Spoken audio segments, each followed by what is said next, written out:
নিমকি ছোট বড় সবার ভীষণ প্রিয়, তাই আজ আমাদের রেসিপি খাস্তা নিমকি। প্রথমেই কিছুটা পরিমাণ ময়দায় লবণ, জোয়ান, কালো জিরে, সাদা তেল ও 2 চামচ ঘি দিয়ে ময়ান দিয়ে নিচ্ছি। এইখানে বলে রাখি, ময়ান ভালো করে দিলে নিমকিটা খুব খাস্তা হবে। এবার অল্প অল্প জল দিয়ে শক্ত করে ময়দাটা মেখে তেল মাখিয়ে কিছুক্ষণ ঢেকে রাখবো। কিছুক্ষণ পর ঢাকা খুলে ময়দার ডোটি থেকে বড় করে লেচি কেটে বেলে নিচ্ছি।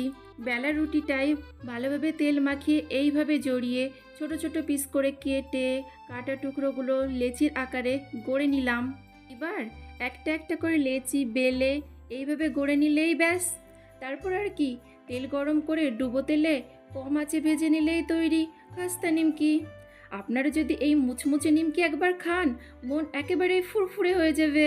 ভিডিওটি ভালো লাগলে লাইক করুন।